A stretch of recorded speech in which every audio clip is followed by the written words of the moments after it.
श्रावण आणि सामूहिक मंत्रपठण देखील केलंय.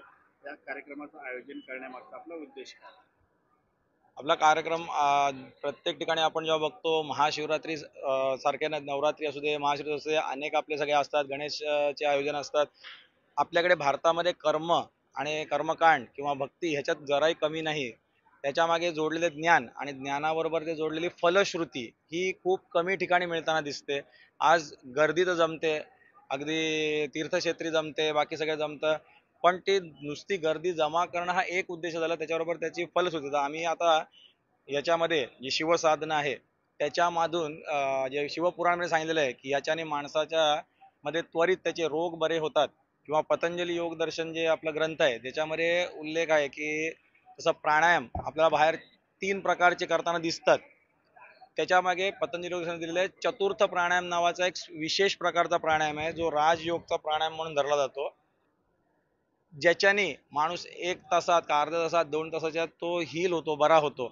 आता ही पद्धती उपचाराची जो पतंजली ऋषींनी तर दिलेली आहे, पण उपचार कुठेही जगभरात केला जात नाही. तो फक्त अंतर्योगमध्ये एकमेव आहे त्याचा प्रात्यक्षिक. आता हे सांगण्याचं कारण का, तर या देशातले कितीतरी गुरूंना मी भेटलो, तुम्ही सर्वांनी पाहिलं असेल त्यातलं भारत भ्रमणामध्ये, तर अनेक गुरूंचं मत असं आहे की हे शक्य नसतं, हे पुराणामध्ये फक्त होतं, हे अगदी सामान्यांचं नाही, गुरूंचं मत म्हणतोय, किंवा कोणी चमत्कारी बाबा कोणतरी करतात फक्त. मी म्हटलं नाही, हे आपल्या आतमध्ये सेल्फ फिलिंग पॉवर स्वतः निर्माण जागृत करता येतात.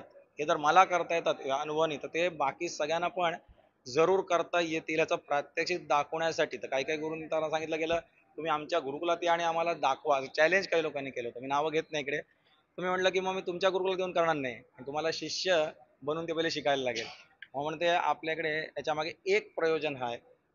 दुसरं आपल्या शास्त्रात दिलंय अन्नमयम ही सौम्य मन, छांदोग्योपनिषदेत सांगितलेलं आहे की आपण जे आहार खातो त्याचा एक भाग शरीरमध्ये बनतो, दुसरा भाग आपला मल म्हणून जातो, तिसरा भाग आपला मन बनतो. तर आपल्या देशाची मानसिकता बदली असेल त्यातला आहार हा पण त्यातला कसा असेल, तर आपल्याकडे प्रत्यक्षात असणार की जो प्रसाद पण दिला जाईल किंवा असेल त्याच्यामध्ये सगळं मंत्रमयवालं झालेलं असेल, ज्याच्याने लोकांवर अगदी जो इथेच असं नाही, जो घरी घेऊन जातील खातील त्यांच्या मनावर पण कसा परिणाम होईल याचा वैज्ञानिक सगळं असणार आहे. त्याच्यानंतर दुसरे कुठल्याही ठिकाणी पहिले प्रथम ब्लड टेस्ट दाखवा किंवा काहीतरी असं वैज्ञानिक चाचण्या करत नसतात, त्याचा प्रत्यक्ष तिकडे आहे.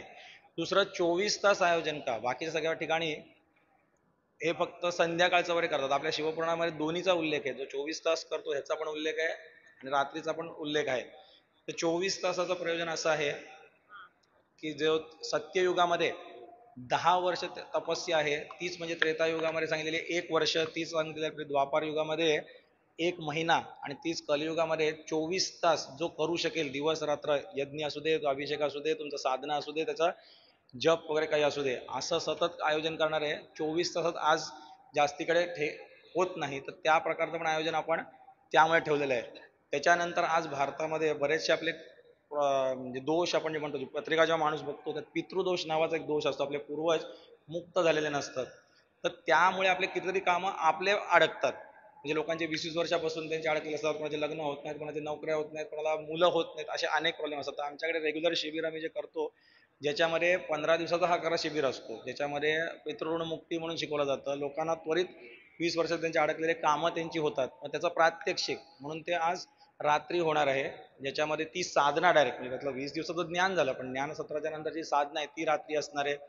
हिलिंगची साधना दुपारी आणि रात्री, त्याच्यामध्ये बरेचसे असाध्य रोग पण जातील. हे आमचा त्याच्यामागे उद्देश आहे की हे कसं होतं. म्हणजे आम्ही विज्ञानाला किंवा डॉक्टरना नकारलं नाही. ॲलोपॅथी, आयुर्वेदिक, होमिओपॅथी हे सर्व डॉक्टर्स आमचे साधक आहेत जे पॅनलवरती असतात, त्यांनी स्वतः सुद्धा ॲप्रूव्ह केलं. किंवा अगदी आज आमंत्रण आपले आरोग्यमंत्री, हेल्थ मिनिस्टर आपले जे प्रकाश आंबेडकर, त्यांना सुद्धा माननीय, त्यांना आपण आमंत्रण दिलं होतं, ते दौऱ्यावर असल्यामुळे येता आलं नाही. त्यांनी पण हेच सांगितलं की ही खरी उपचार पद्धती असायला पाहिजे, म्हणजे ही करेक्ट, म्हणजे दॅट इज होलिस्टिक हिलिंग आपण ज्याला म्हणतो. तर येणाऱ्या काळामध्ये एकतर ही डॉक्टरनी पण शिकावं, अन्यथा या पद्धतीला अजून एक मान्यता द्यावी की हे पण अशा पद्धतीने हील होतं. हा त्याच्यामागचा अजून एक उद्देश आहे. त्याच्यानंतर गणेश अथर्वशीर्ष नावाचा जो ग्रंथ आहे, आपल्या भारत देशामध्ये आत्ताचा येणारा जो काळ आहे, आपण म्हणतो की आपला उज्ज्वल काळ आहे, आपण विश्वगुरू बनणार आहोत. बरोबर आहे, योग्य आहे, विश्वगुरू होणार. पण असाच आपोआप होणार नाही. विश्व शांती जर यायची असेल तर आधी विश्व युद्धामधनं पास व्हायला लागेल असं आहे. कारण उत्पत्ती स्थिती लय आपण म्हणतो, लय म्हणजे प्रलय येणं आवश्यक आहे.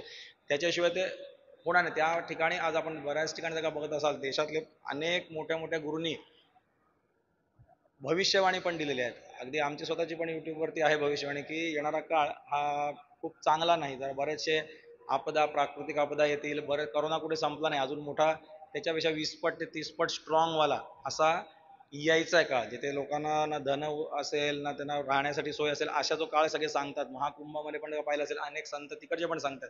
तर चुकीचं नाही. मग त्यासाठी तयारी करण्यासाठी हे आयोजन आम्ही ठेवलेलं आहे. एक आता हा आपला जो महाशिवरात्रीचा आहे, तसाच त्याच्याबरोबर दुसरा एक आयोजन आपला महाचंडी होम म्हणून पुढच्या महिन्यात आपण मोठं आयोजन करतोय, ज्याच्यामध्ये दुर्गा देवीची साधना पण असेल. त्याच्यामध्ये शक्ती, बुद्धी आणि लक्ष्मी हे तिन्ही एकत्र कसं प्राप्त करायचे असतात, म्हणजे जर का एखाद्याचा विनाश काळात काही झालं, प्रलयात गेला, तरी याला साधनाद्वारे कसं मिळतं हे आज जरी ऐकायला चमत्कारिक वाटलं, पण आमचे प्रत्येक साधकास ते अनुभवत आहेत. म्हणजे आता जर का 100पैकी 98 किंवा 99 माणसांना फळ येत असेल, आपण याला योगायोग म्हणू शकत नाही, कारण सगळ्यांना फळ येतोय. तर विज्ञानयुक्त त्याला प्रत्यक्ष फळ दिसतो असा. त्याच्यानंतर आपल्याला काही बाहेर आपल्या डोक्यात लोकांचे असतं की धर्म आणि विज्ञान हे दोन वेगळे टोक धरले जातात. हे असे दोन वेगळे टोक खरे नसून ज्ञान आणि विज्ञान, श्रीकृष्ण आपल्या गीतेत सांगतात 7वा अध्याय 2ऱ्या श्लोकमध्ये, मी तुला विज्ञान सकट तत्वज्ञान सांगेन, जे जाणल्यानंतर दुसरं काही जाणण्याचं राहत नाही. तसंच गणेश गीतामध्ये गणपती सुद्धा वरेण्य राजाला हे सांगतात की आपले पूर्व सगळे जे ऋषीमुनी होते त्यांनी विज्ञानयुक्तच परब्रह्माला जाणलं होतं. तसंच आपला अथर्वशीर्षात ज्ञानमय विज्ञानमय सांगतात.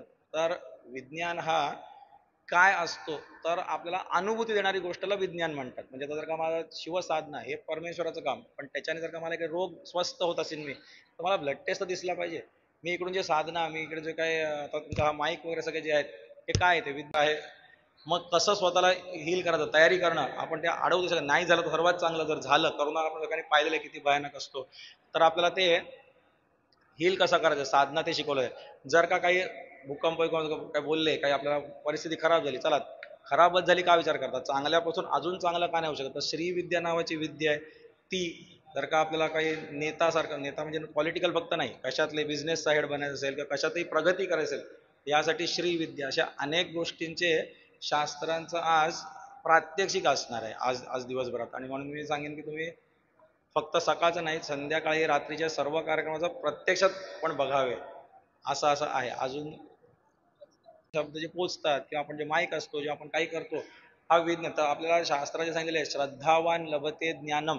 तो श्रद्धा लोकांमध्ये उत्पन्न होण्यासाठी पहिले ते म्हणतात वैज्ञानिक मला उत्तर तर दे आधी. 100% परमेश्वर विज्ञानाने नाही समजत, पण काहीतरी जेव्हा दिसतं तेव्हा माणसाला श्रद्धा येते, असं स्वतः गीतेत सांगितलं असतं. आणि त्या एकदा श्रद्धा झाली की माणूस तत्वज्ञानाकडे वळू शकतो, नाहीतर अंधश्रद्धेकडे जातो.